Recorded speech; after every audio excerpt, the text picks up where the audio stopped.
At this time, I'd like to open up our special joint city-county meeting for Tuesday, August 21st, and 2012. And we are starting without the chair, but I wanted to see if there was consensus on moving up item number 9 to right after the Pledge of Allegiance, so that the doctors don't have to stay here all night. I would agree with that. Is that all right with everyone? Okay. So they had enough of that at our council meeting. Well, I'm vice chair, so I guess I'll Okay. Open it for the Okay. open it for the Board of Supervisors. Put the mic Board on. of Supervisors, sorry. The Board of Supervisors of the County of Del Norte and the governing body of all other special assessment and tax districts for which said board so acts is now meeting in special session. Only those items that indicate a specific time will be heard at the assigned time.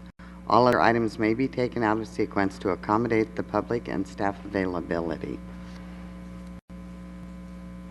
Oh, never mind. How come we have the pledge after public comment? This is your agenda, I don't know. We can do the pledge first. We can do the pledge first. I think it's appropriate. Okay, and we'll call the roll when Supervisor Sullivan, Chair Sullivan gets here. Okay?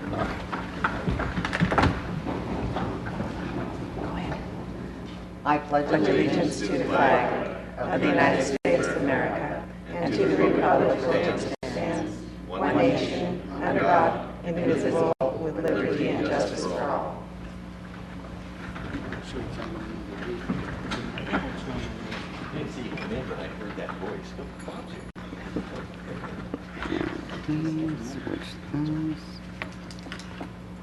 So at this time, we'll open up the public comment period, and any member of the audience is invited to address the City Council or the County Board of Supervisors on any matter that's within our jurisdiction, public interest or matters appearing on the agenda. They are accepted. Your time is limited to 3 minutes, and you may speak after you get acknowledgement from Vice Chair McNeighbor and myself. Is there any public comment? Mr. Longsdale? Madam Mayor, members of the board and council, my name is Bill Lonsdale, and I live in Crescent City. And I'm going to apologize in advance to Mayor Pro Tem Ania because I'm bringing up an issue that he has given me advice on in his own good-natured but firm way in the past. However, I feel this is an appropriate forum for it. The issue is the inability of residents of the county to vote on issues affecting our water. Now, I live 500 meters outside the city limits. I pay for the water, I drink the water, and I have nothing to say about what goes into it or what comes out of it. And it seems to me that that's not quite equitable.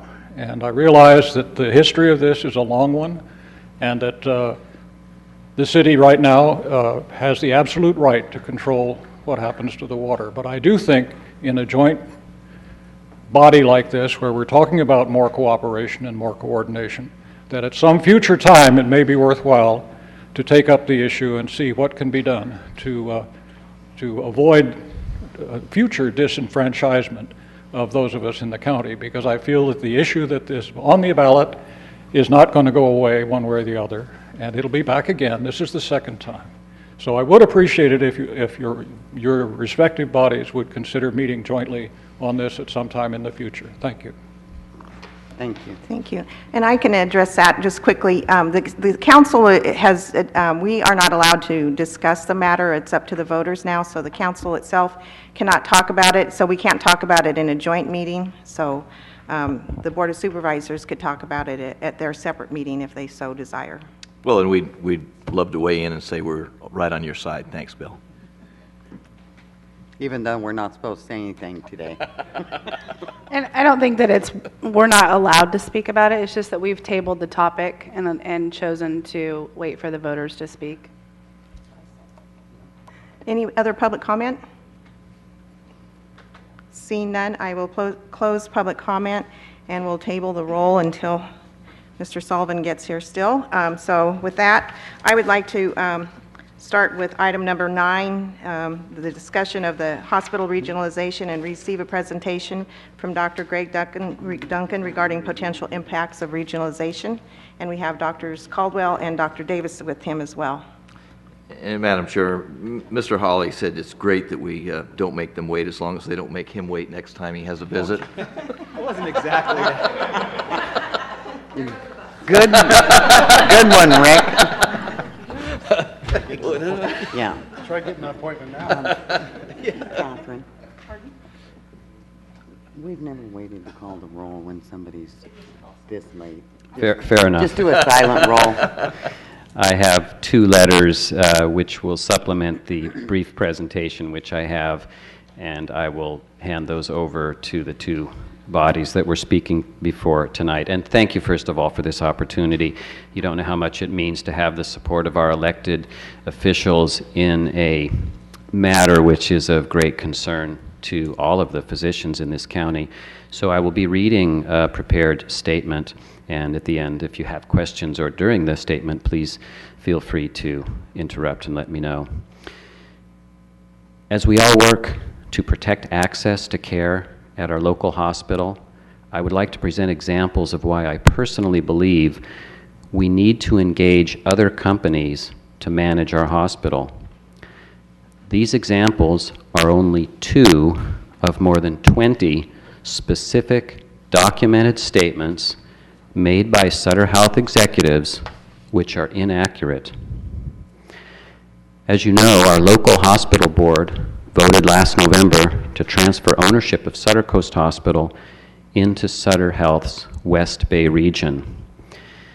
The only board member dissenting from that decision was our elected chief of staff, Dr. Kevin Caldwell.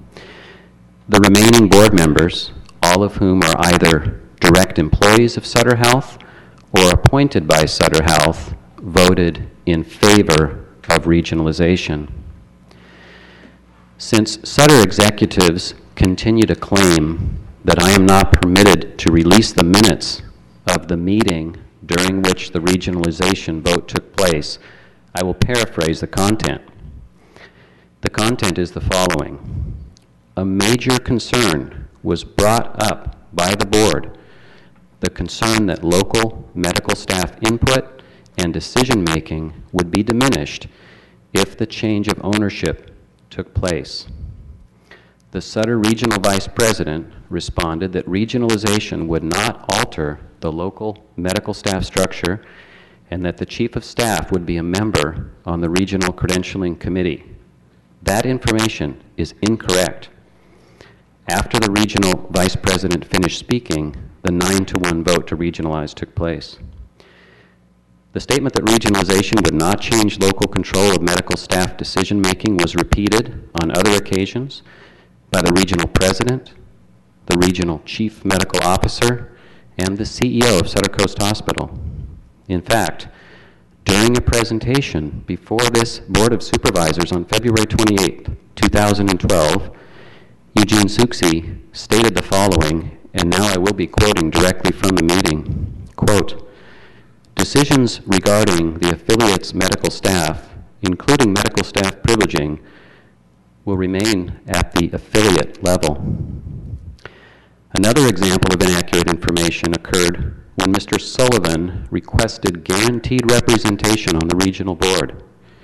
Mr. Souksy responded, again I'll quote, "No affiliate is given any particular guarantee." The problem with all of those statements made by Sutter executives is that they are not accurate. Under regionalization, local medical decision-making and governance is under the control of the regional board. Of the 11 affiliate hospitals' chiefs of staff, only one has a vote on the regional board, and even that one physician has no guarantee of a vote on the regional subcommittee which controls privileging. Mr. Souksy's statement before our Board of Supervisors about Sutter Health never guaranteeing a seat on the regional board is also inaccurate. We have since learned that the Board of Supervisors of Sonoma County requested and was given 6 guaranteed seats on the regional board in advance of their decision to regionalize Sutter Medical Center of Santa Rosa. I know that consideration of a different company to manage our hospital is a big step. But after hearing Regional President Mike Cohill tell us 3 weeks ago that implementing critical access or going broke and closing the hospital may be our only two options, I believe we must explore other options. Our community deserves a capable and trustworthy partner to manage our hospital, one which includes this community in decisions which affect our health. And I am certain that our medical staff will continue to support our local hospital no matter what course of action our community and our elected representatives decide to take. Thank you. Just for information's sake, since this is a recorded meeting that will be put out, could you give a little brief history of the financial stability of Sutter and possibly of some of the activities that have taken on in 2011 that may have brought on this fear of going broke?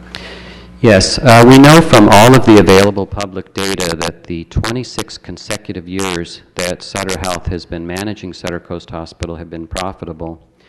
We also know that multi-million-dollar intercompany cash transfers have been taking place, including 2010 and 2011, which total around $13 million. At the same time, the Sutter Coast Board of Directors was presented information that the hospital is losing money. What the Sutter Health executives fail to mention publicly is that if they even are losing money, the major reason would be their decision to outsource the billing for Sutter Coast Hospital in 2011.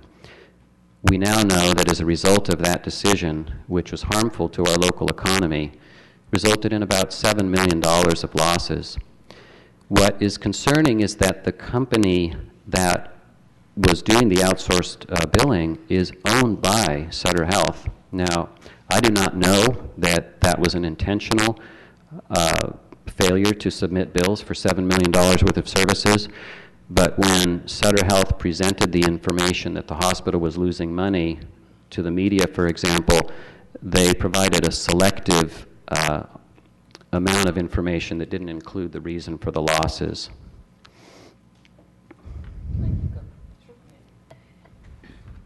And can you explain exactly what an acute, the difference between a critical access hospital and an acute care hospital would mean to our community? Yes, there are three main differences. The first is a critical access hospital has a cap on the available beds, which is 25. Under no circumstance may patients be admitted once that 25-bed cap is reached. We currently have 49 beds, so it would be essentially a 50% reduction in our bed capacity. The next mandate by critical access is that the average length of stay must be no more than 96 hours. In that event, if a patient comes to the hospital with a length of stay that's expected to exceed 96 hours, they would be transferred to another hospital for their care. The final main option, it's not mandated, but it's optional to have a physician on duty in the emergency room 24 hours. Under our current acute care status, we have to have an emergency room physician on duty and a general surgeon and an intensive care unit specialist available 24 hours. All three of those would disappear as mandates if we implement critical access. They would become optional.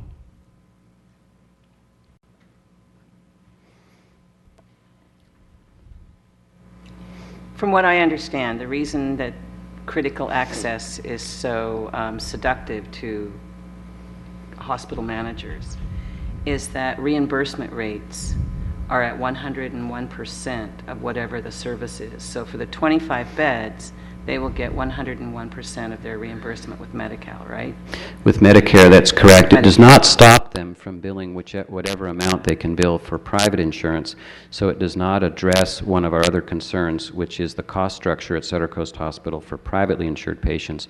But yes, it's a cost basis reimbursement system so that no matter what the cost might be for your Medicare patients, you're guaranteed 101% of that figure. And one reason I think it is attractive to executives is that then the executive pay is guaranteed essentially because it is baked into that cost basis structure. Since they're going to get the 101% no matter what the Medicare rate is, do you think hospitals are doing this because of the health care, the new health care laws?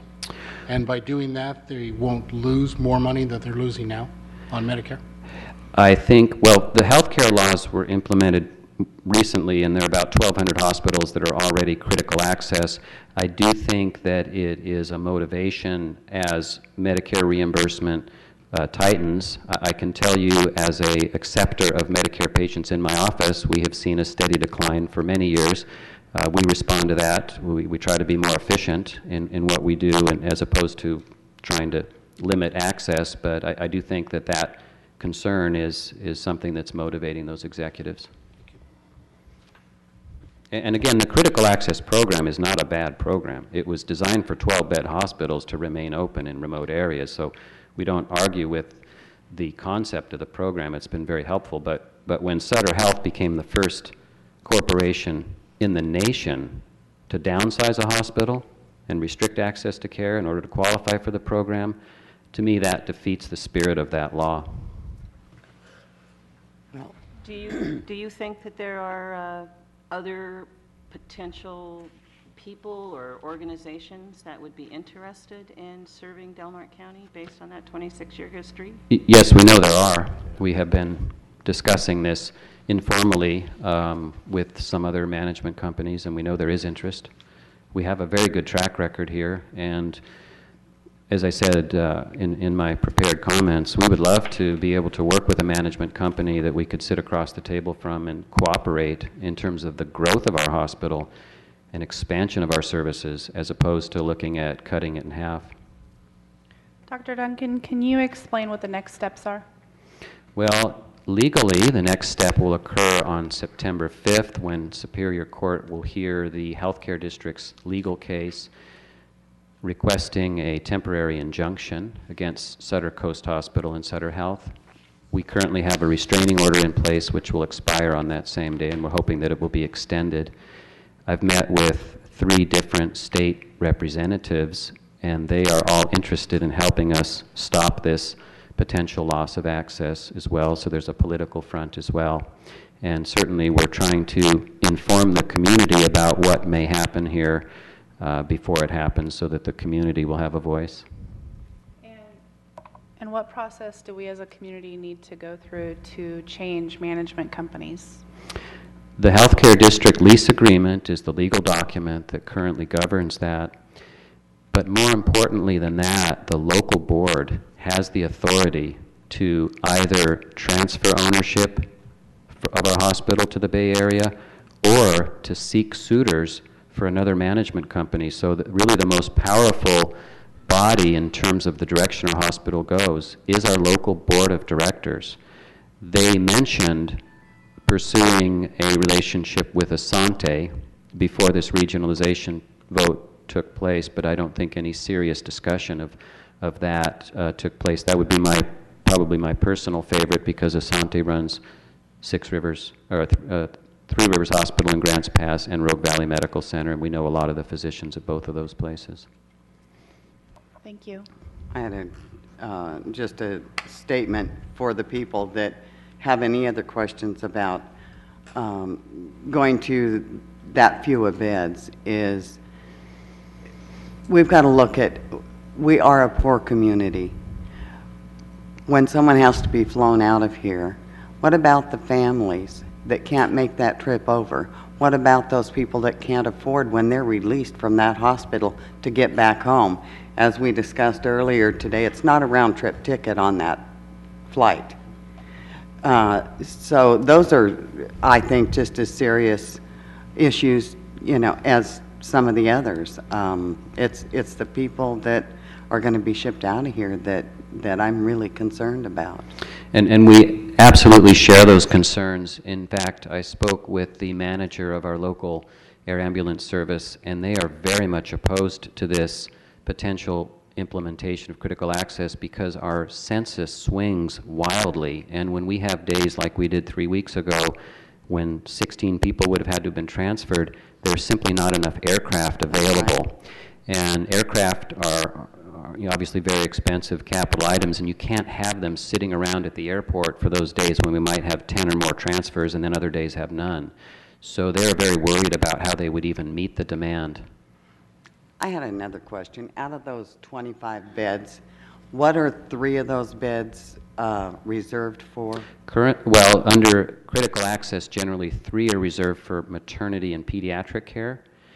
So that brings you down to 22. That's how the hospitals that I've spoken with have decided to configure the program, because the nightmare scenario is if you're at the 25 and then a mother comes in labor and you have to put her on an airplane. But the other issue is, yeah, it's... That was my point with that is, so we're going to give up our OB department, except for 3 beds.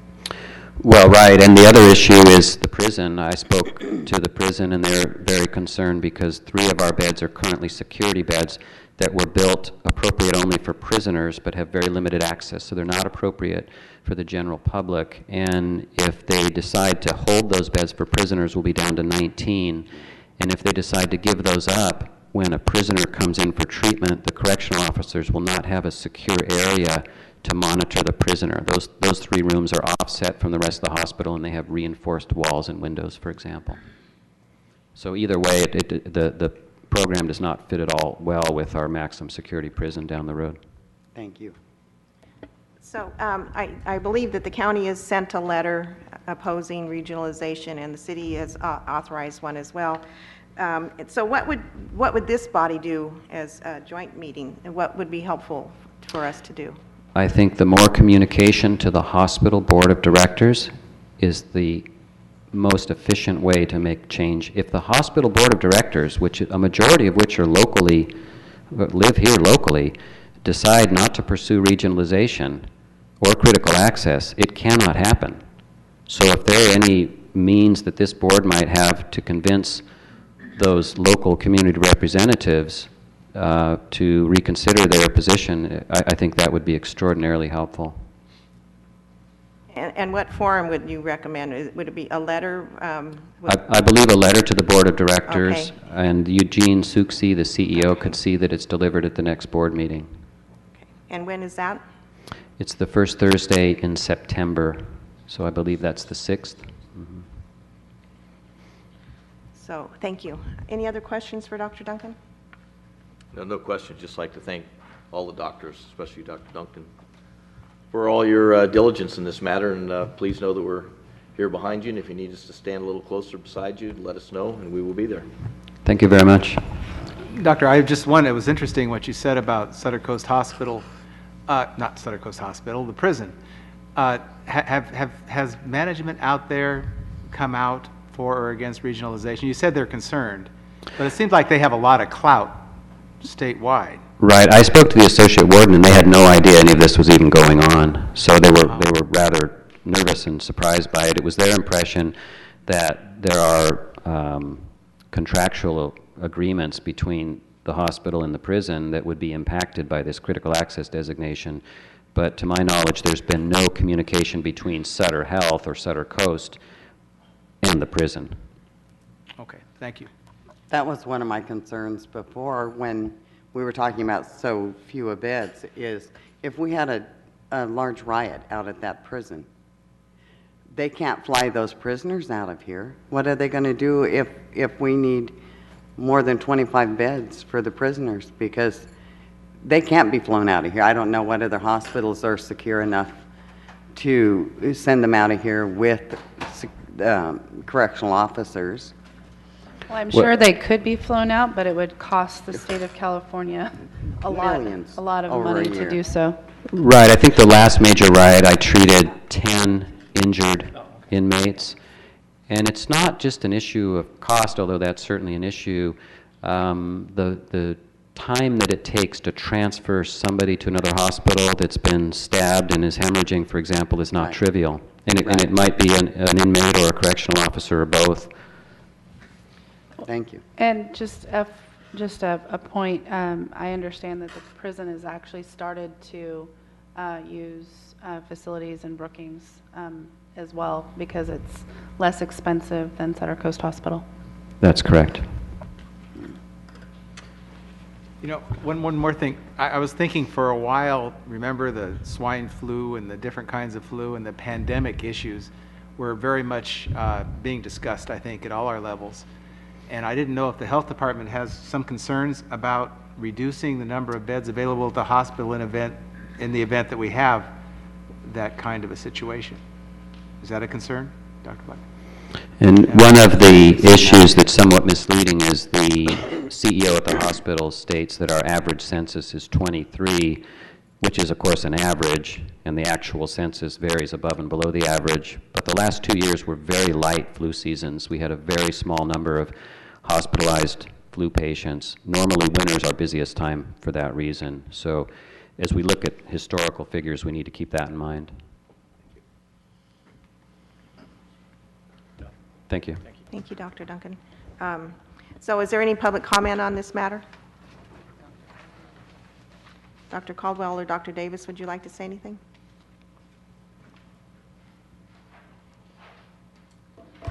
Thank you, Mrs. Mayor. I guess I would mainly really like to reiterate all of the effort and the information that Dr. Duncan has been able to give to you. And I think we as physicians, and I'm sure all of our patients, I think now over 1,500 that have signed a petition against regionalization. And we really do appreciate very much the City Council and the Board of Supervisors and the county with your backing on this. I think this seems to be a no-brainer. We talk to patients and anyone in the town that's concerned about the health of our community, and no one that we can see, unless they're tied to Sutter either by salaries or by a position, are interested in doing regionalization. I do want to also reiterate that critical access, remember, is for small hospitals to increase their capacity. And I think Dr. Duncan said this, that Sutter Lakeside is the only hospital in the country that has been downsized to achieve critical access. This is something that's been utilized by the Sutter system to essentially guarantee them of income. I think those things need to be taken well into consideration when you look at the kind of Sutter partner that they've been for us. You know, I think as a medical staff, what we're looking for in a management team is someone that is willing to work with us to achieve the thing that we're all here to do. Physicians in the hospital should be on the same side of things all the time to take care of patients. That's our duty and our goal. You know, I believe that when we have a hospital system that is willing to take all the local decision-making away from us, that can at any time, without our input at all, decide that they're going to go critical access, is not someone that we want to partner with. You know, I believe that one of our last meetings, I have been in contact with the chair of the healthcare district in Marin County, who has just won a lawsuit for $21.6 million against Sutter there for their absconding monies and sending it back to Sutter Health. Jennifer Rinks is her name. She has just emailed me today. I've made initial contact with her about other potential management teams that might be interested in running our hospital. These are obviously very initial talks that we're doing, and we don't have any specifics, but I think someone, healthcare district or the Board of Supervisors and City Council combined, are the ones that really need to take the ball. We can sure supply you with the information we've got, and I'm very willing to forward that email from Dr. Ranks to this council, which however best you want me to do that. But we do have other people that I think could very well either help us get in touch with other management teams or really make good suggestions for us to look at. So I think that we do have one very good community to do healthcare in financially. Sutter has flourished here for 26 years. Or remember, these folks are into making money. They wouldn't have been here for 26 years if they couldn't. And they've done a good job of it. They make a fair amount of money. They do have an interesting process that they call excess cash transfers, which is what has allowed them to remove some of the monies due Marin General Hospital down in Marin County. So they do have ways of doing this that I believe are taking monies out of our city and county that ought to be left here for us to do healthcare. So I think there are numerous reasons that we all are interested in making sure that this does not happen, the regionalization process, so that we can get a reasonable, good partner in healthcare for us to run our hospital. And, you know, it almost pains me to hear Dr. Good Duncan go through all this process. I've just been involved with this since February or March. To me, these are just egregious acts that a system that is supposed to be a partner in healthcare in our community to take without any of our input from local citizens, city council, healthcare district, or the board of supervisors or physicians. And I think that's the extent of the comments that I have tonight. I'll be glad to answer any questions. Do you think that the, what was passed to the letter sent by the Board of Supervisors and perhaps the City Council are too tame? That perhaps that, and speaking for the Board of Supervisors and any other elected body that wishes to join, to actually take a formal action with a vote of no confidence for Sutter? And to ask that the local board explore other management companies to take care of our healthcare? I think those are great ideas. You know, we have been attempting to talk with them, and we have just run up against a brick wall. Even though we now have had our local talks with the community and have convinced at least 1,500 people in our community, which is, again, members from more than 10% of our community, to not do regionalization, we have run up and been stonewalled by the board. The board needs, we've asked them why they think this is necessary. And we do get some comments about finances. The financial aspects of regionalization have already taken place. They already have economies of scale in the Sutter system and have been taking advantage of that locally here. So we don't really still quite understand what is going on or why, but I do believe that a letter, as you suggest, coming from the joint committee here that's seated tonight would be a great idea to the board. I mean, the board, as Dr. Duncan said this evening, can stop this dead right now with a decision to not do regionalization. They can take a revote if they have, it's 10 people on the board, right? Total. You know, if 6 people vote for it, it's over with now. And then we can go and hopefully work with them to obtain a reasonable local board that we can work with. That's all it would take. And otherwise, we're doing one heck of a lot of work in attempting to get them to realize what we think would be a good management team and to be able to work with us to no avail. And we're having to go potentially look for other suitors to manage the hospital, which, I mean, I've tried to think through this, and that is going to be a huge ordeal. We're going to have to get them to decide to be able to sell the hospital. We're going to have to get a good management team in here. We're going to have to reassemble a new local board of the hospital. You're talking about doing things from the ground up and to have everybody work through it. So, I mean, it's going to be a monumental process that could easily just be quelled by the local board saying, hey, we made a mistake, which I think they realize now. Let's take a step back. Let's go back to November. Let's think about this again. Let's take the vote. Let's say no now, and let's investigate it, which is essentially what Dr. Caldwell asked them to do in November before they took the vote.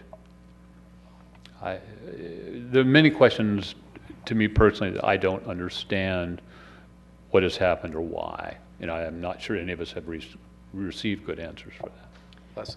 Leslie? I still don't quite understand the reimbursement rate. Why would Medicare reimburse at 101% for a critical access hospital, and then we have to ship people out to other hospitals, and then that hospital is only going to get 44% reimbursement? Well, there's many interesting things about the Medicare system, the way things are reimbursed. It always surprises me that physicians' reimbursement is at a fixed rate, and hospitals, and we get pretty much the same rate except little variations regionally across the country, whereas hospitals are able to bill phenomenally more than percentage-wise what we do, and they're able to get much higher prices. I mean, our hospital here, for some things, will get 30 to 40% more than other hospitals do, And for some, an MRI of the knee in Rogue Valley is $1,000. Here it's $3,300. And their magnet may be quite a bit better than ours. You know, it's there are many things. The way Medicare does its reimbursement is intricate. I really don't understand why the hospitals at least are not regionalized and have at least a base that they come from for the reimbursement, and then regionally varied as our physician payment. I think what it boils down to is the American Hospital Association is probably has quite a bit more money and is better at lobbying than we are. Kelly? I'll repeat the same thing that I said at the town hall meeting, and that is that many of the people on the local board of directors are people I respect and I've called friends in the past, and still do. And I have to believe that they didn't do their due diligence, and that they were sold a bill of goods by Sutter Health executives and didn't understand what they were getting into. I strongly encourage them to rethink that. I think that they should thank Dr. Duncan for doing their due diligence in this process. And I would make a motion for this entire board of directors to submit a letter signed by the chair and by the mayor to the local board of directors. For clarification, you want us to have telling them that we're giving them a vote of no confidence, as David Finnegan suggested with... I think that's up to this board, Well- and maybe the wording would, be worked out with the two of you and the doctors. Perhaps Supervisor Finnegan's got a suggestion on the verbiage. Well, having sent more than one no confidence letter in the recent past, I think the idea is there. I think the CAO and the city manager can certainly pen it. You do an eloquent job before, or the attorneys can. The bottom line is the elected officials that represent the constituents in this community are in representing the community have no confidence in the decisions made by that board of directors, and they need to know that. And we need to ask them to reverse their decision and look at their actions in light of what is best for this community and our constituents, who are their constituents. Is that a second? Yes, Well- it is. I think we need separate motions here, though. We need, the same, but we need by both. Supervisor McClure? Yes, I want to make sure that in this letter, I would have seconded right away, but I thought we still needed some discussion about where we want to go and what we want to have, because I think that when we give them the letter of vote of no confidence, that we also might possibly have a little room to push that we want to see the management options. We want them to examine management options and then come back and give us an analysis and let us look at the preferred alternatives based on very careful research and care, rather than, well, we don't want to do that right now.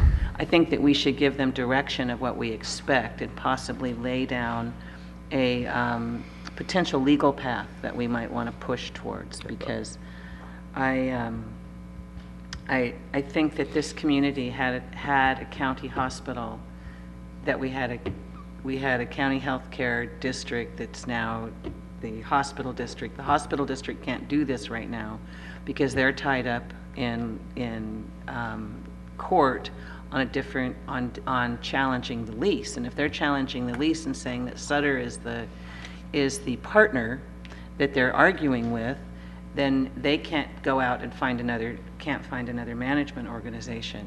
But I think that we can demand that the Sutter board actually take a look at another management operation, since we don't have confidence in their leadership. But wouldn't it be preferable to ask him to have a vote of reconsideration and to No, I not think that we regionalize? just roll it right down and, knock them on the head a little bit. I would have to agree with Supervisor McClure. You can open with a paragraph of no confidence, and then the desired alternative is to invite them to not only rethink their vote, but take that next step. They need to look at alternate management plans, because otherwise, if all you do is undo what you did, people are going to go to sleep, as they historically do. And 2 years, 3 years down the road, they're going to do the same darn thing. Okay? Sutter is going to be relentless in this. So I think, Martha, you're exactly correct. I think that we need to end with, and furthermore. We need them to explore management options and report to the And community. if I can make a further suggestion with that, I would give them some specific people to look at. Like a You know, Sante. I mean, I've been in many committees, you know, you can send a committee off to do a certain job, and it's much better if you have some very specific things that they can go look at. And we have, I mean, this email I got today, I'd really like to get to you all, because there are phone numbers, email addresses, and people to contact that may very well be the people that we want to deal with. I have a comment. Amend my motion to include all of Second. that information. Would you get a second for city council on that? Because I think we need dual. Second. And on, I have a comment oh, yeah. for the council. You know, when you use the word no confidence, that's a final word. The court hearing is going to be soon. The judge issues an injunction, we have lots of time. I'd like to know what alternatives are before we tell that board, we don't have any confidence in you. They may be working on stuff. And if we start off that letter with no confidence, we can't go back. It really concerns me. I mean, I didn't expect this to be at this meeting today. We haven't discussed this as a council at a public meeting at any of our council meetings. We sent a letter, but we haven't gone any further with that. And I think we're rushing to do this, and we have time to think about it, especially if the court hearing and the issue an injunction, nothing is going to happen. We have talked about it at our public council meeting, and we had a presentation from the doctors. We did, but we didn't talk about no confidence. We voted to send a letter that we oppose it. Right, and it was on the agenda tonight for us to discuss as a joint city-county. I never, Board. okay, I guess for me, I never expected a letter of no confidence because I certainly don't have enough knowledge, and I'd like to find out more about this. But that's just my. Well, I am very confident that I have no confidence.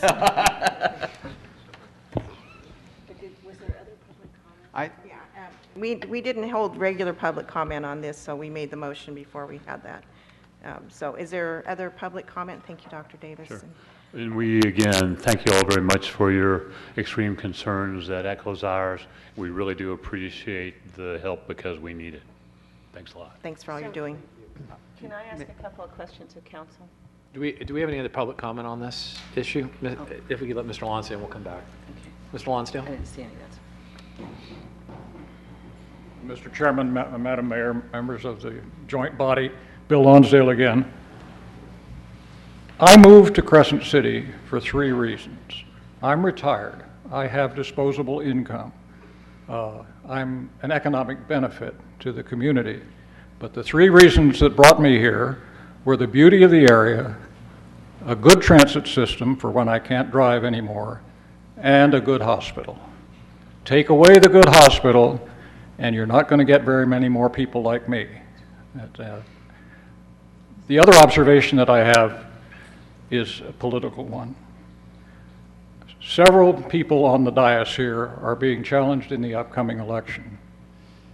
And as I watch the complexities that you all are dealing with, I can't imagine how these people think that they can do a better job than you can. Thank you. Thank you, Mr. Lonsdale. We love it when you come to our meetings. Any other public comment on this? Okay, we'll bring it back to the council and the board. So I have a couple of questions of council. Yes. Is a vote of no confidence and no return street?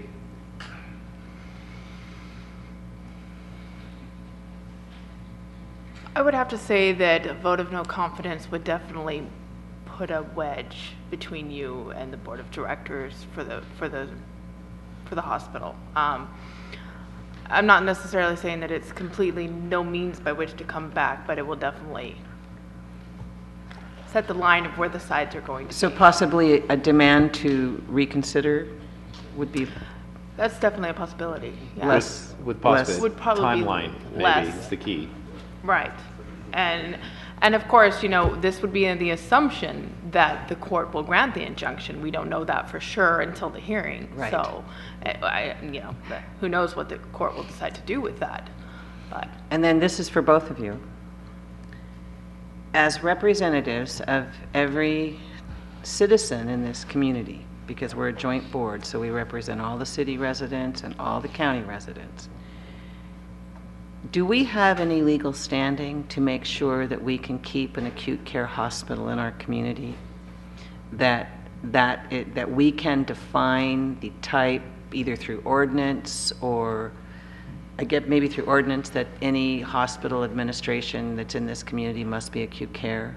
Can we have that? Do we have any ability to reach there? Or set a standard for minimum care? I don't know that you have the ability to decide that in the manner that you're thinking of, like, can you pass an ordinance that says that the hospital must be acute care hospital? But you are, between the two of you, the general government for the entire territory of Del Norte County. And I think you have a great deal of standing to weigh in legally, legislatively,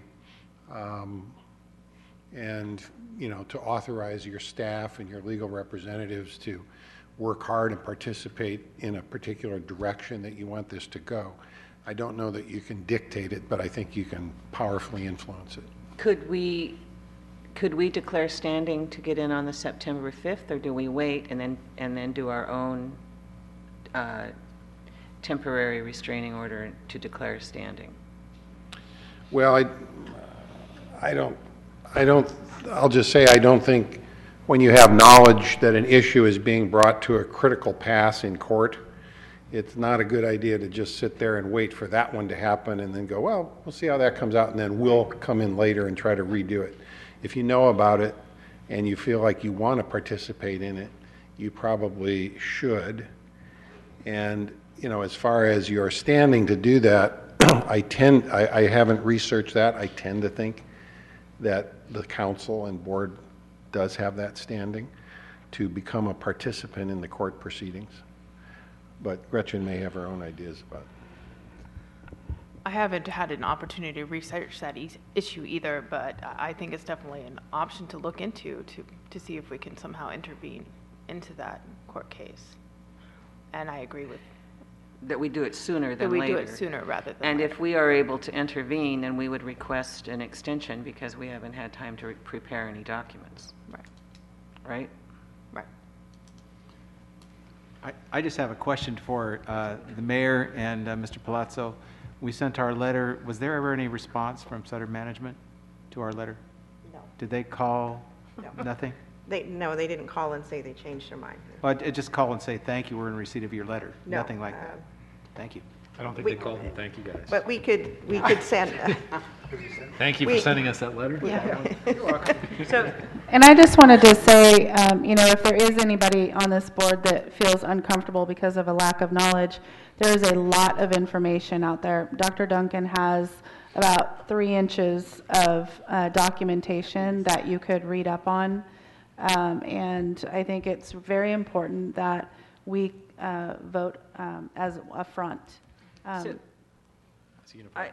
I would then like to suggest a friendly amendment to the motion, and that it be, rather than stated as a vote of a lack of confidence, that we ask that they reconsider to rescind their decision of November, but follow it up with all of the other activities, and then direct legal counsel to file with the court our position of standing. So ask them to make that statement that we want them to rescind their decision and revote in positive and reconsider, and to also explore alternate. All the other stuff stays Yeah, in. and then we reserve our no confidence letter for the third one if they don't do that. So do we have a Sure. deadline that we That's want fine. some kind of response?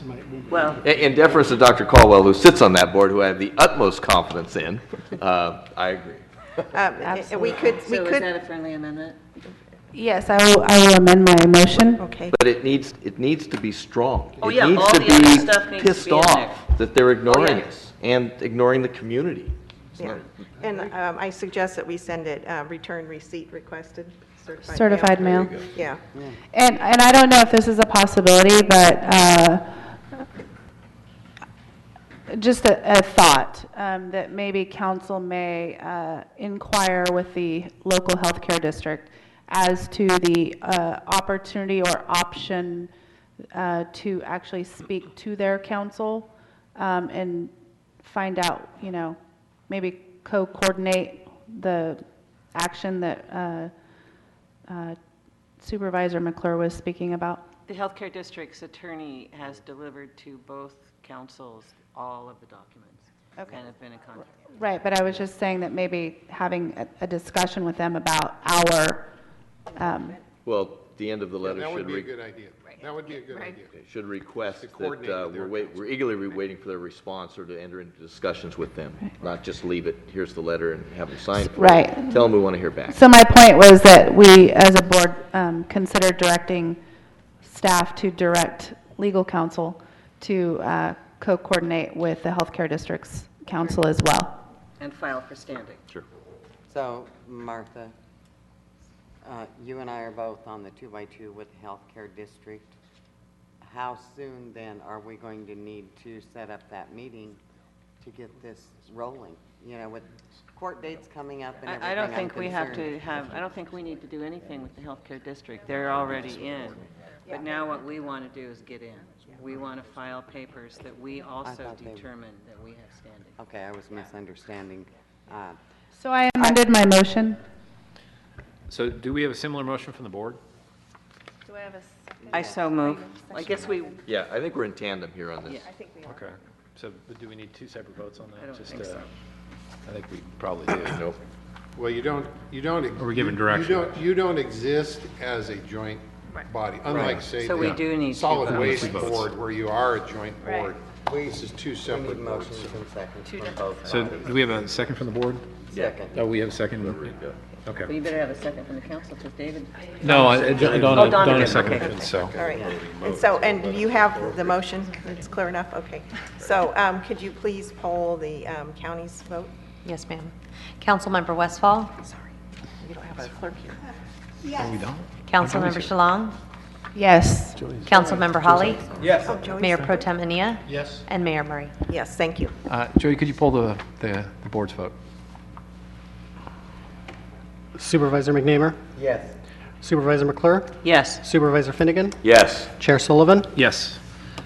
Okay, moving on to. Can yeah. I just make a recommendation really quick for anybody out there listening that will watch this? Dr. Duncan, get your copy machine going because I want to let everyone know that he does, besides all the information, he also has lists out there, that petitions that you can take around and have people sign. I think the more signatures, the better. I think he told me earlier that we have approximately 1,700, but in a community this size, we should have thousands, because this is important to the entire community. So get out there, each individual, get out there and do your job and help bring support to this issue. I think it would be worth noting also that those of us that are in Sacramento on a regular basis to have a pretty good conversation with our elected representatives down there to at some point, they're going to probably need to intervene. You know, just, it's no small irony, I did not tell my daughter, who I was with today, that this was on the agenda. And we were talking about something as we're driving by the hospital. She brought it up and volunteered that she'd had a conversation with her friends and relatives that they were going to perhaps have to move because there wasn't going to be enough room at the hospital anymore. Now, that's out of the mouth of a 13-year-old who's not politically astute. So that's how deep it runs. Apparently she is, David. Yeah. Apparently she is. Guess maybe she listens. I was going to say, when David's are down. Yeah, watch out. From the tree. Come 18, you may be looking for somebody in your office there. That's a gotcha. So just for clarification, the councils are going to try to file to get in for the September 5th? Yes, we'll coordinate with the healthcare council and making sure that we're all up to speed on what exactly we'll file And then we will when and probably how. request an extension? Probably. Would that be? I think our role should be to be as useful as possible to the attorneys that have now, devoted themselves to this over the last few weeks. So we should probably find out from them whether or not they want a continuance. And I think there's a number of ways we can weigh in. Something that I would like to explore is coming in as an amicus curiae friend of the court and presenting briefings and arguments but without necessarily complicating the case by becoming a party, an actual litigant. I don't know that we have that much to add to what the healthcare district is doing, but we'll find out. Okay, thank you. Okay, I guess we're moving on to approve the memorandum of understanding between the City of Crescent City and Del Norte County. Attached to the Board of Supervisors agenda is a short staff report reflecting the limited amount of changes that are in the existing MOU. Essentially, right now, the services would be maintained with a change in the engineering services upon the retirement of the existing city engineer / county engineer. And I had a discussion with Mr. Palazzo earlier today, and there is one minor change that we'd like the board and the council to consider, but maybe a discussion over all of the services at this point needs to be had, or any questions that the council or the board may have. Currently, the building services are the same as they've been, same with code enforcement. The IT services are in place in regards to the tower and the equipment. The general consensus was that the services that are being provided by the city and the county are running relatively well at the staff level, and there haven't been a lot of issues at this point. There were discussions regarding the building inspection services expanding, perhaps to deal with business license inspections in the city limits and how that would look. At this point, those are not addressed because I don't believe we were prepared to completely discuss those inside this MOU, but there are avenues to actually provide that service through the county if a building owner or a business owner or somebody that's prospective to be a business owner requests an inspection on a building. We have a mechanism for that in our fee schedule. So in general terms, from what I can see and what we have discussed, the services would be maintained essentially the same at this point unless there's additional direction by the council and the board. And we would request that on page 8 of the MOU, L, the date that's put in there for the ending of the services for the engineer was November 30th, and we'd like to extend that out to December 28th so that there isn't a lapse in coverage for the county having a licensed surveyor and engineer on staff. The hours may be limited depending on the need at the city at that point, but it would give us an avenue if we had a map to be recorded or some sort of an issue that required the county engineer to stamp something, that we would have that service available. Any questions from board members? That's the only amendment is changing 20. Gene wants to give his, we go want our ahead. city Yeah, manager to give his I'll report. brief, very brief, and just concur with Mr. Serena stated. December date, I think will work, well for both the city and the county. And talking with Mr. Barnes on his future retirement date, which will be probably the first or second week in January. The council did have a discussion on the building services, at our yesterday's evening's meeting. And there are, as I pointed out, some things to work out with an evaluation that, I will, continue to do as staff with, how those services are provided and what the, better options, may be, whether to continue contracting with the county or take that back in-house and contract, or have that provided in-house. So that may be a future discussion that we can address. So any questions from council? I just actually have one question, and the only concern that I have has to do with the building inspection services being shared. And I know there's some more discussion that's going to occur after we approve this. When we deal with the terms of the agreement, it looks like it has a finite term, September 1 of 2012 to August 31, 2013, but either party can give a 30-day written notice. If there's a change of any part of this agreement, can we change a part of the agreement without throwing the whole agreement out? Does that make sense? I just want to make sure of that before we go forward. Well, I think that at any time, the Board of Supervisors and City Council could choose to amend this, and we could take it up as a joint meeting or coordinate it and take it up separately. Hopefully, we'd be on the same page so that whatever's presented at either one of the meetings would be identical. And maybe it could be just amendment okay. Unless council says otherwise. Okay, thank you. I have a comment. So if we decide in a future meeting that it may be more advantageous for us to have a building inspector, we can do the 30-day notice and just take out that portion, and the rest of the agreement remains in effect, or we can even add to that agreement.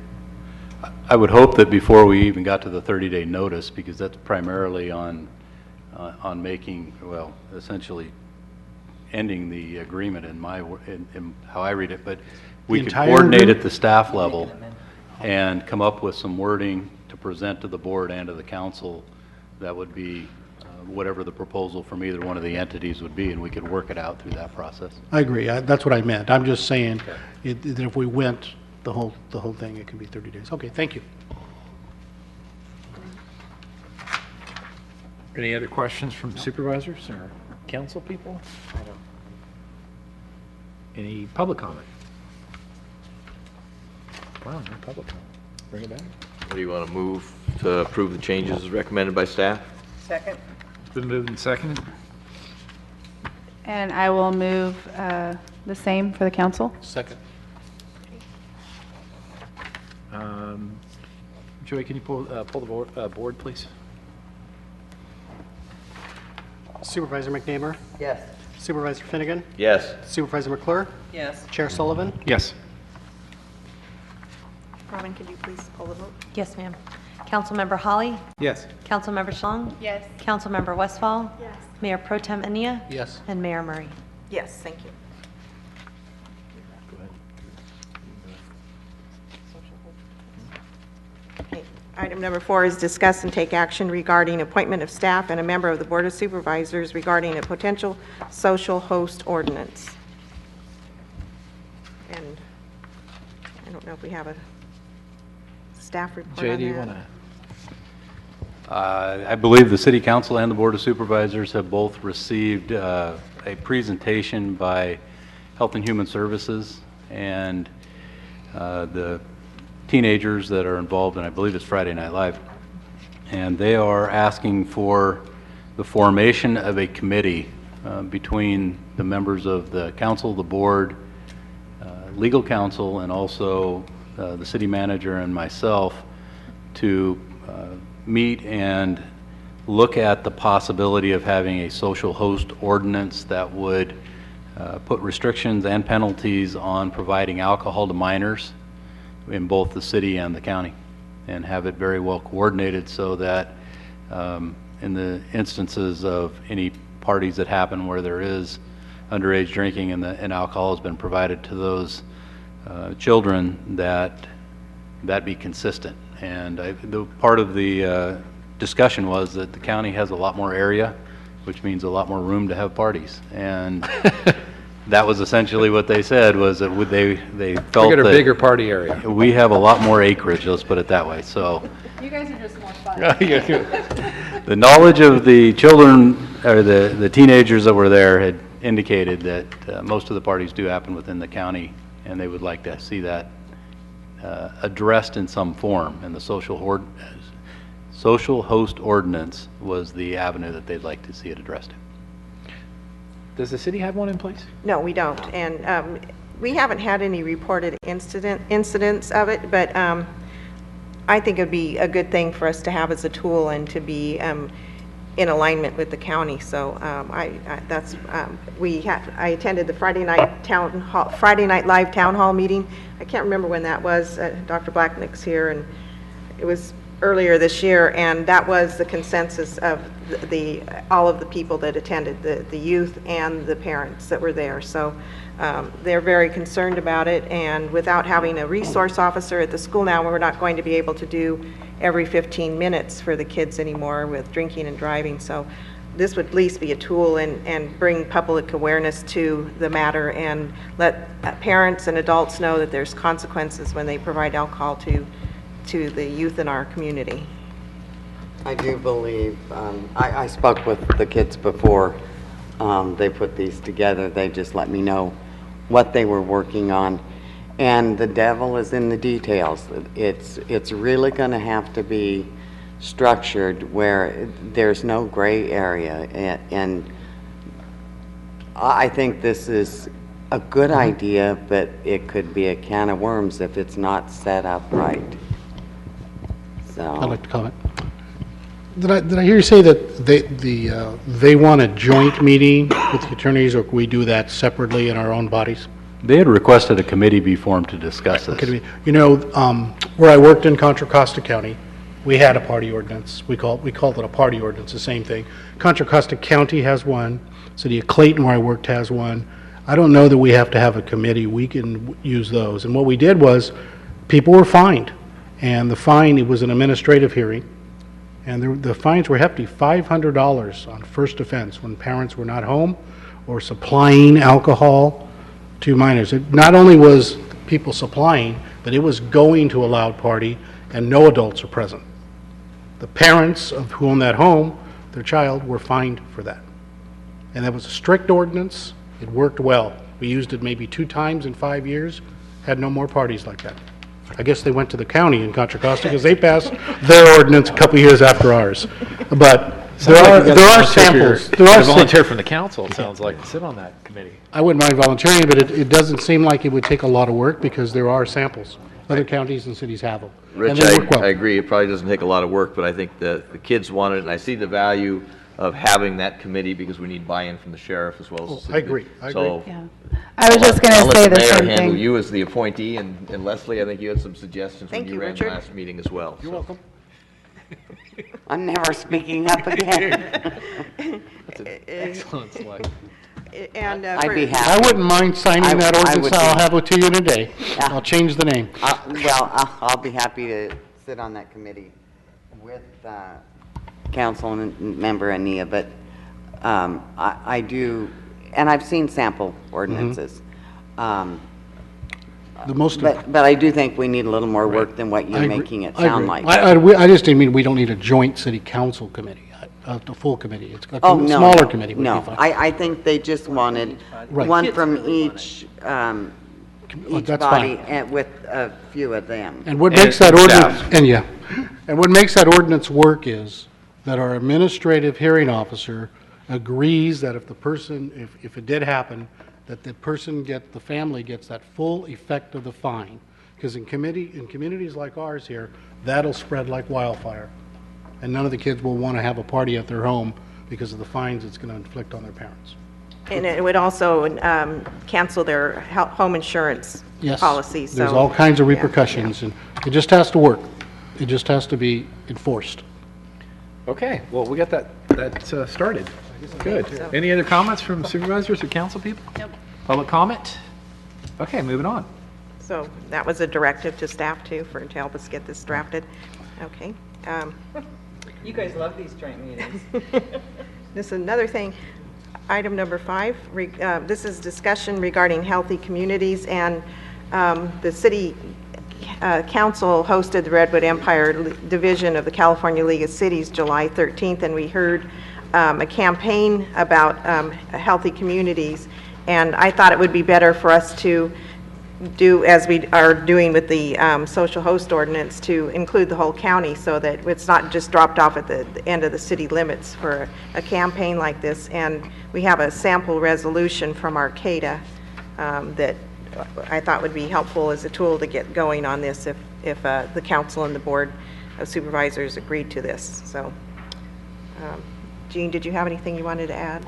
I do not, I provided some brief discussion on the HEAL program, and the League of California Cities is one of their priorities to have cities and counties adopt this ordinance, and a lot of things that we're doing in the county, Rethink Your Drink, even probably the social host ordinance, they kind of tie in with that healthy community. Gene, can you actually talk into the mic? Yeah. Is that better? Yes, thanks. Okay. We're already doing a lot of it, you're saying, and we have. We're already doing a lot of the healthy communities programs with Rethink Your Drink that's been presented to the council, you know, Farmers the- market, the community farmers gardens. market, the Rethink your community. You know, so there's a lot going on already, but I think this brings us all together. And I was just going to say that when we had that presentation, I was literally disgusted by the statistics of the marketing to young kids for unhealthy and, sugar, heavily sedated sugar drinks and things like that. And I thought that, Heavily sedated? yeah. That's, I thought that it would be another point of discussion for us that anytime that we have control over an event that we encourage, for instance, I was thinking at our pool, when the kids go to the pool, what they can buy are sodas and candy bars, and instead I thought maybe we might do waters and sugar-free juices and string cheese and granola bars and fruit, things like that for the kids. And I just thought that was one thing that the city could do. I think that's a great conversation, and maybe this is the beginning before you get punitive, like I think the city of Richmond is going to introduce a tax on soda. And before you go that far, I think to work with the groups like First Five or the Family Resource Center, Rethink Your Drink, some of the things you're talking about, where the city has control of the eatery at the pool, and we work with the school district, and work on these sort of things and get a culture of health going. And an ordinance, maybe you want this one, maybe you want to tweak this to make it more personalized, but I'm all for it. Director Blatnick, Yeah, Gary, it does, Gary, you and had something you looking wanted to add through to? I think you've already basically said it, that this community has done a lot of work in the areas of building a healthy community, and I think that this would just validate all that work and encourage some great creative ideas for the future. So I think it's wonderful, and I'd be happy to take a look at it and see if we want to tweak it a little bit to make it more appropriate for local use, but I think it's a great idea. I have a comment. This starts at home. How much are we educating the parents of these kids? How much are these parents shoving their kids out the door to go play kickball in the streets like we did when we were little, instead of sitting in front of computers and laptops and tablets for 4 and 5 and 6 hours a night? I don't know how we stop that. How do you address that with those things have become babysitters for the parents. They don't have to worry about where they're at. They know they're in their bedroom or in the living room playing on these. Now, I play on mine too, but And your Angry Birds. I've done all the Angry Birds, they're done.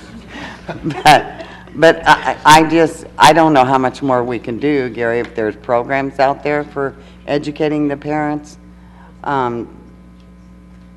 It's got to start at home. We can't just put healthy foods in vending machines and hope the kids buy from those instead of going down the street to the store and buying what they really want. And there's a really great PowerPoint that we were presented on this, so I would encourage that Mr. Palazzo get that to the county for review.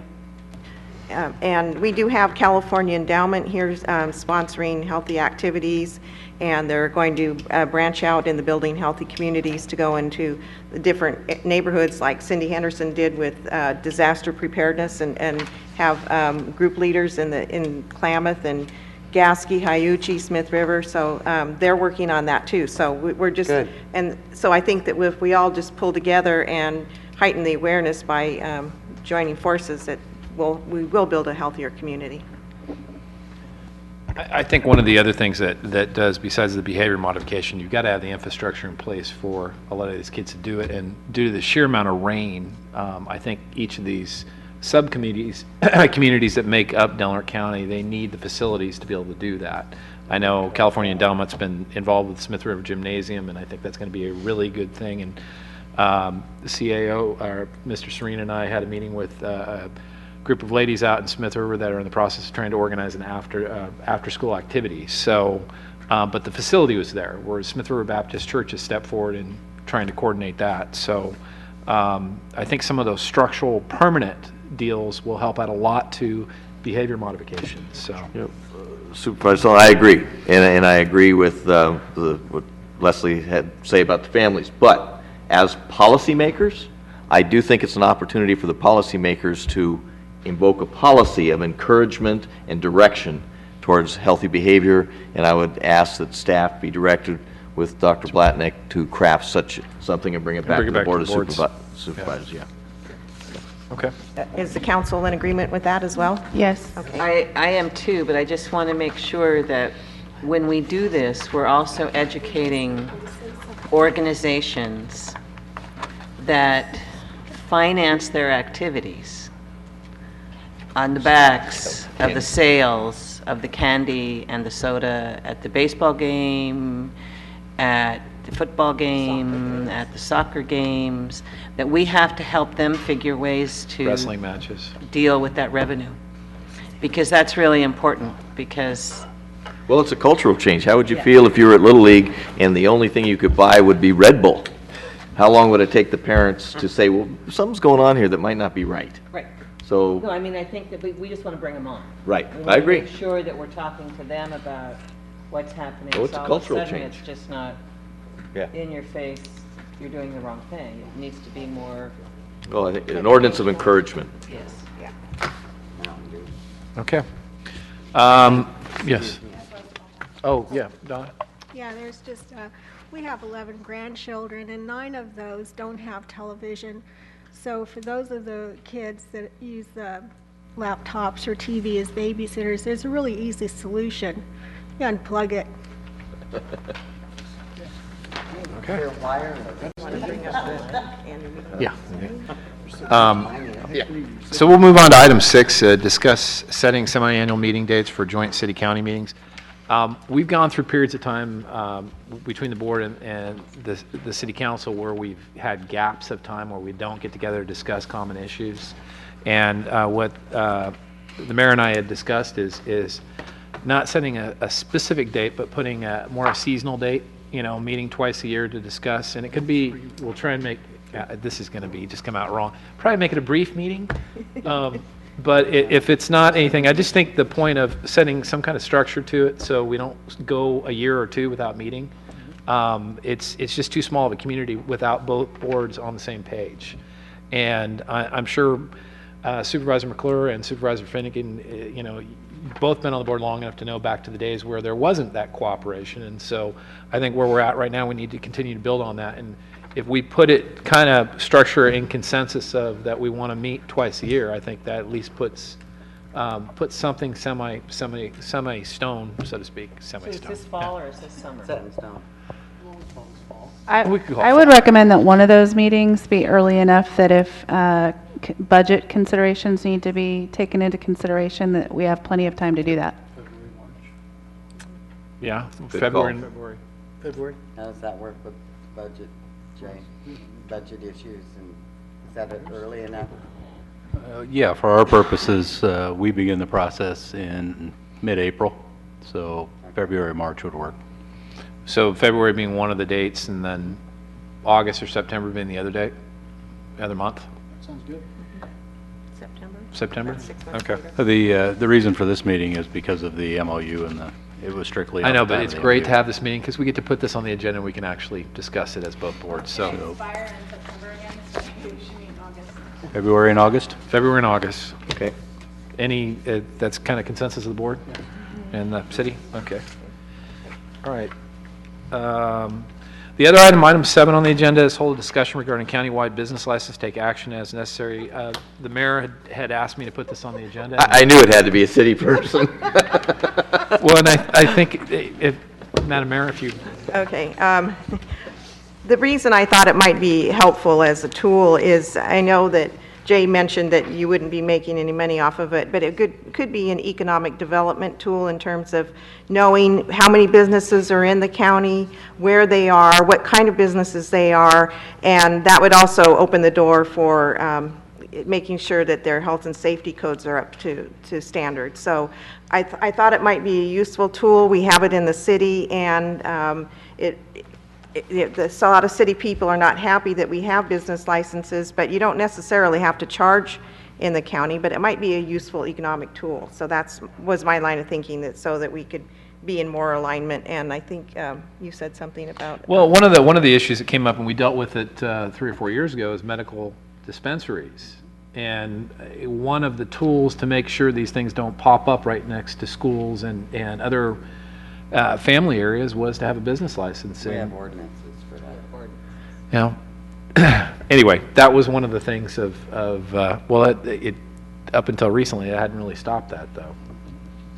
Nobody did. So it was just an idea and just for a tool, so you can laugh about it if you want. I know you've tried it before and there was a lot of resistance, so, you know, I'm just bringing it up because it might be a useful tool.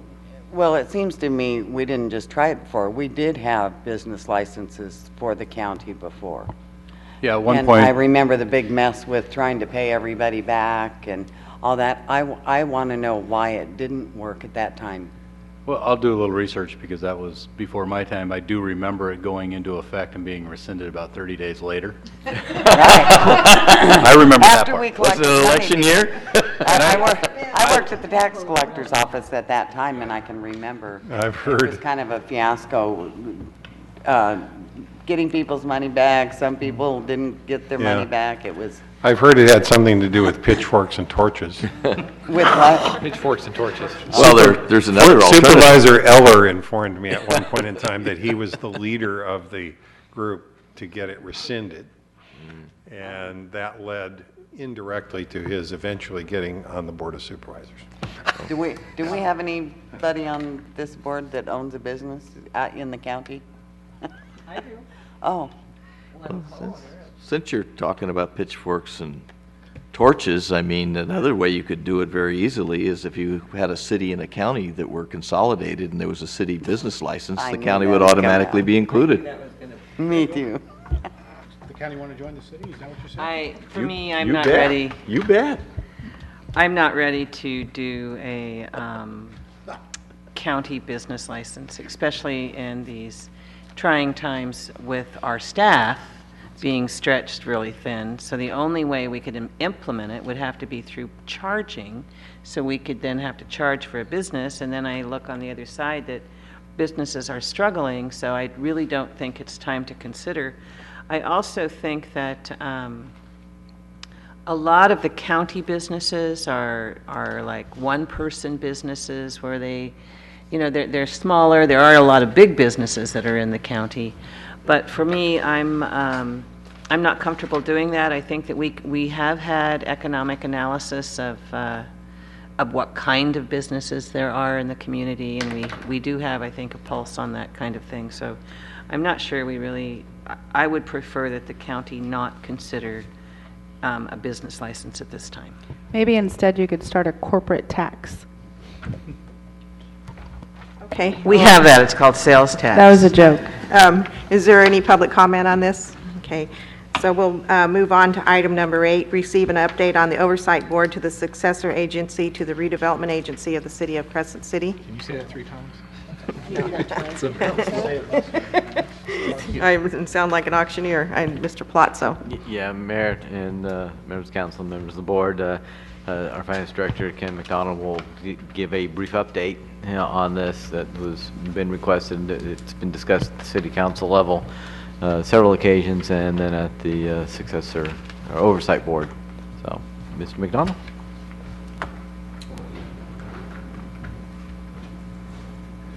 Hi, I'm Ken McDonald, I'm the finance director with the city. This item is directly related to the next one, which is an updated review of the SERAF, which is the Supplemental Educational. Okay, good. That got on the agenda by mistake, so I've just been following the county's agenda. What had happened was because of the recent legislation that was signed in AB 1484, it created a new form and also had a form to revise or show the actual to the estimated on the very first what was called ROPS, Recognized Obligation Payment Schedule. That one just came out. We've got some more recent updated information. This wonderful legislation took what the redevelopment agency. Are we on this document or the? Yeah. That item there caused what was going to be the redevelopment agency dissolved in 4 years to have this redevelopment agency dissolved in possibly 20 years if we get a 4% growth in property tax. What had originally been proposed to the successor agency and the oversight board was a cash flow table 1 and table 2, showing where those revenues came from. The big change since this AB 1484 came out changed table 2, which in effect the water fund, the water loan that the water utility fund had loaned to the redevelopment agency, that balance has increased by $67,000. It was a little under the 1.27 million. Now it's, or it was about 1.2 million. Now it's 1.27 million. Showing those payments there, you'll also note one of the things that's a little confusing with this too is it shows the total payments going to the water fund loan, but a portion of that on this last section, the 386,000, will be will not go to pay the water fund loan, but will go back to fund what is the low and moderately low income housing set aside fund that through this AB 1484 will be transferring all available funds that we have in that fund right now to the state sometime in November. Madam Mayor, can I ask that instead of discussing the numbers, because it's hard enough for our council to understand the details, let alone this Board of Supervisors, since they have not been involved in the process. Oh, some have. Yeah. Okay. David has. To instead just give like an executive summary of how this process is going to affect the city and the county. Not very well. This is this legislation was supposed to fix the previous legislation that was out. My prediction is they'll have to come up with a future fix when the legislature reconvenes. These items will be presented to the Oversight Board next Wednesday at our meeting there. We have to provide this information to the Department of Finance by September 1st. Once we do that, the Department of Finance can begin proceedings on a finding of completion that we have to get before we can have any loans repaid. The soonest that those can be started will be next year, or in 2013-14 fiscal year. So it's caused a delay. The redevelopment agency was proposed in the beginning to be eliminated and all loans paid off in 5 years. Now it's unlikely they'll be paid off in 20 years, and that's pending if we have a 4% growth. Any more kind of summary on this is PhD level material, and I'm still a little below that. Maybe I can, add some clarity to it as well. This whole AB 1484 basically restarted, or you kind of go back, it changed. It was a whole game changer in how we're winding down redevelopment agencies in the state of California. What it has done is taken all of the property tax increment or the property tax that's being collected and distributing all of that to all of the taxing entities. And there's a chart in here on page 2 of the staff report that identifies the taxing entities within Del Norte County. The growth of the future property taxes based on the date of this, it's kind of like starting redevelopment over. That growth that will happen within the project area going into the future will be redistributed to pay off existing debt that the agency has. And that existing debt is what Mr. McDonald was talking about, is our loans that we borrowed from our water fund to do the municipal swimming pool and other projects within the project area. We are predicting that growth rate, and probably 4% over the life of the rest of the agency, that may happen. It's not 4%. It's not going to happen in the next few years here. But if that does happen, it'll take at least 20 years to wind down and pay off those debts that the agency has for the water funds. It is kind of interesting because part of this whole winding down process, there's another fund out there which is called our Housing Set-Aside Funds. The agency had cash assets in that of about $900,000. I don't have the exact amount. That will be redistributed also to the taxing entities. But 20% of that growth that's going to happen, that's supposed to pay off our water funds, will also be redistributed to start a new housing fund. And so that housing fund will start being collected again. And that intent is to go to low, moderate, affordable housing within our community. So it's a whole new ballgame. And we're all trying to figure out the process. We're working with the auditor controller, our finance people. We have some special consultants to try and walk us through this whole process, the whole state. You know, it's new to everybody in the state. Department of Finance, everything we do is reported. It goes from the successor agency to the oversight board. The oversight board's decisions go to the Department of Finance. They get that approved. They send that back. So it's a whole layering process that we're going through, you know, to do this wind down. Our hope is to get through this initial phase, and then, you know, hopefully, you know, the next 20 years we'll be meeting as an oversight board probably a couple times a year, just to make sure that, you know, we're adopting our ROPS, our recognized obligation payment schedule, and, you know, things are just, you know, kind of moving forward. So kind of that's in the big picture of 1484 and where we're at. Yeah, and the ROPS are due semi-annually, so Correct. that's why we would do that. Any questions for Mr. Plotso?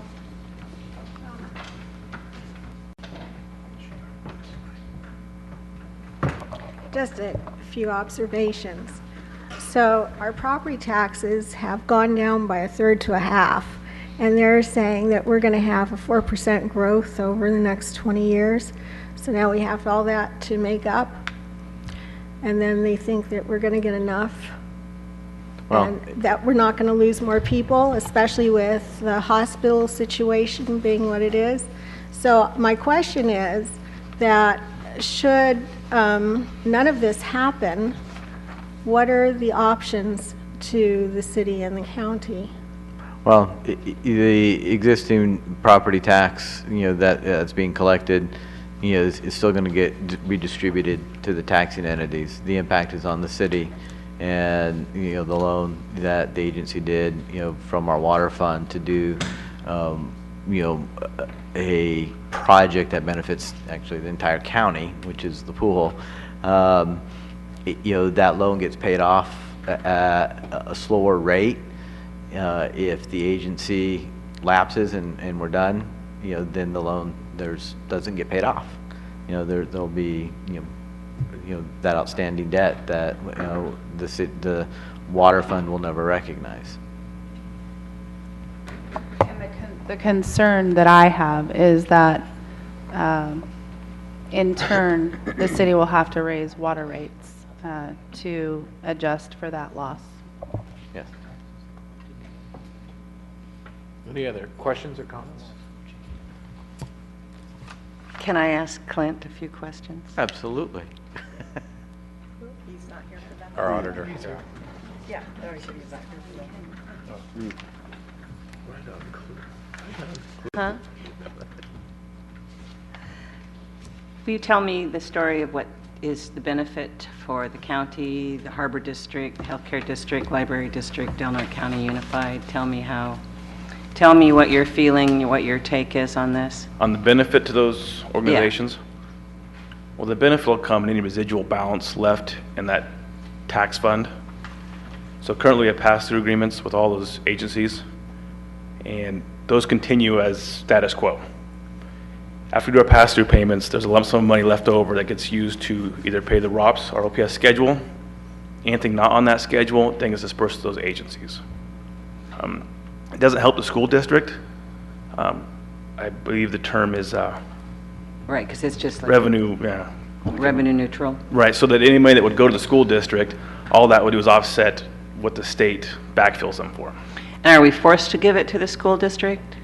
Yeah. Could the school district give it to the pool for swimming lessons before they receive it? I don't know what the school district can do on their end. I know that we have to return that to all the taxing entities, and since they are actually cut out of that loop of property tax, because it goes to the former RDA, you give that back to them. So I was just trying to think of a way that some of it could bounce back to that water loan. Yeah, and Right. City manager is absolutely correct. So is Mr. McDonald. The way they did 1484, it takes any payments going to the water fund loan in our case, and 20% of that goes back to the low moderate income housing fund. So it's inherent in itself. The city's going to lose out on $389,000 if things stay the same. It's not a benefit to the city whatsoever. And is there any way that we can help assist the city in not being hit so hard? Through this process? No. You got to sort of understand how we got here, and it wasn't just us. Oh, I know, but I just know that they're going to suffer. Well, and I do think there may be some legislative push to amend 1484, because it doesn't seem, life's not fair, but it doesn't seem fair that you can have a loan, and if the Department of Finance agrees to pay back that loan, or you're able to pay back that loan, for them to come in and take 20% off the top. I think it either should be a full payback or no payback. But again, Department of Finance is the governing body overseeing all these actions, and they're the ones that are the final say in approving any payments. I'm sure it'll be a topic of discussion at the California League of Cities meeting at the beginning of September, so we'll bring back all the scuttlebutt on any amendments to 1484 for the community. Hopefully we'll hear some good news, but so far it's gotten from bad to worse. Yeah, I definitely think the whole process affects our city here dramatically. Any other questions? We just wanted an update because David's the only representative on the Oversight Committee, and we wanted to update the rest of the Board of Supervisors. Well, I've been telling the Board of Supervisors what's going on, and it's always nice to get the League of Cities' point of view on redevelopment agency and for the rest of the board, if you didn't think they were getting that. We've all been getting along pretty well here tonight, so I'm not going to go into the negativity of why we got to where we're at. Suffice it to say that, you know, our redevelopment agency, that was actually the city council, I guess the redevelopment agency, was managed in somewhat the same way as a lot of this other redevelopment agencies throughout the state that's being championed by the League of Cities. And redevelopment monies were the increase in tax above the baseline that was supposed to be redirected back for economic development. And that's where the argument starts. Is economic development government loaning government itself money? That wasn't the intent. And therein is why the door was open and this governor decided to try to correct that ill. And the bottom line is what people need to start looking forward to rather than, and it's hard not to focus on who's getting hurt, but is what the solution is. What is the solution for the next way we structure low-income housing? What is the solution for how governments, whether through tax increments or not, use it to the benefit of economic development for the private sector for what it was intended? So that's the real challenge, is how do we go forward, not we're focusing on the punishment of the ills. Let's start looking forward to how do we correct, how do we implement, how do we start, how do we create something that had the same intent that redevelopment agencies were supposed to be doing all over these years. And that's the discussion I'd like to see in the future. But I'll keep you well informed of where we're going. Unfortunately, it's like Lombard Street, you know, and it keeps changing, so.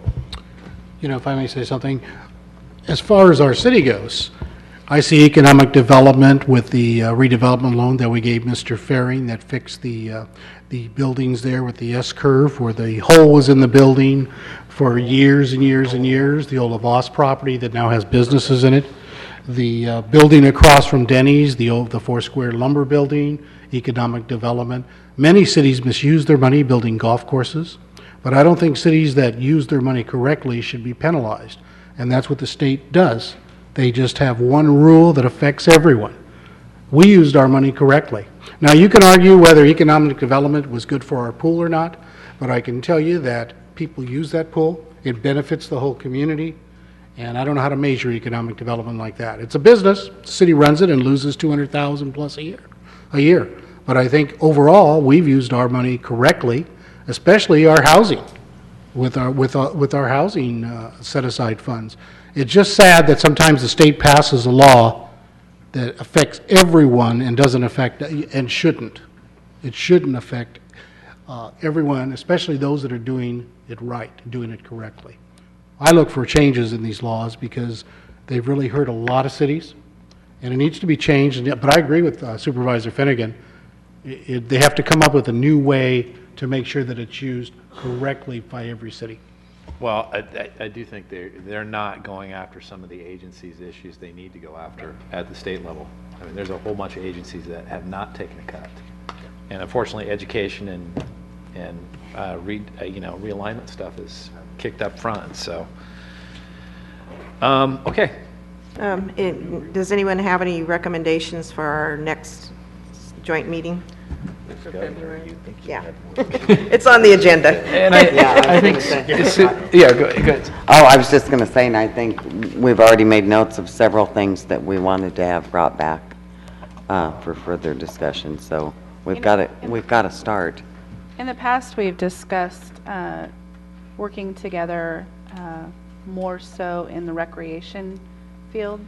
And I think that as we talk about healthy communities and more for our kids to do, that maybe we consider some kind of joint recreation department that would handle all of our current recreation and then expand so that all of our outlying communities as well as the city are providing opportunities for our kids. I agree, we'd like some help.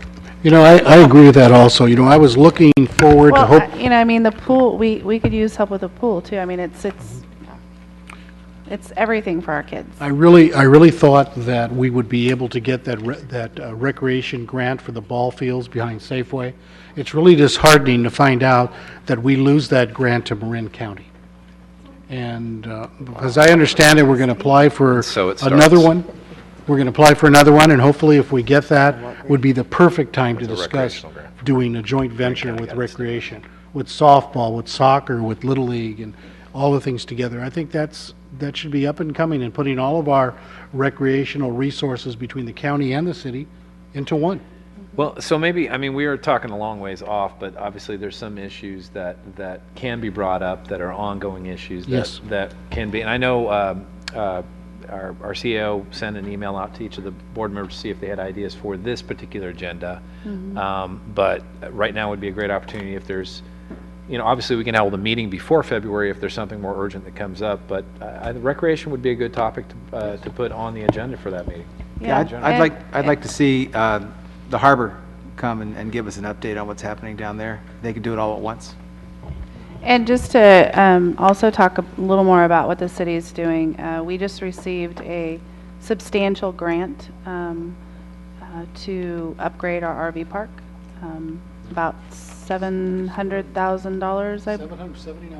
Yeah, and so that's going to be about a 2-year project. So I think that's going to be a nice addition. And then also we just had our first beachfront master planning public meeting, and it went very well. I think we had about 50 community members come join us and give us input, and that will flow into the plan for the reconstruction of Front Street. So, maybe if the board is interested in seeing what that's going to look like, by February we may have the plan. That would be great. So with that, I'll adjourn the city council meeting. We'll adjourn the board of supervisors.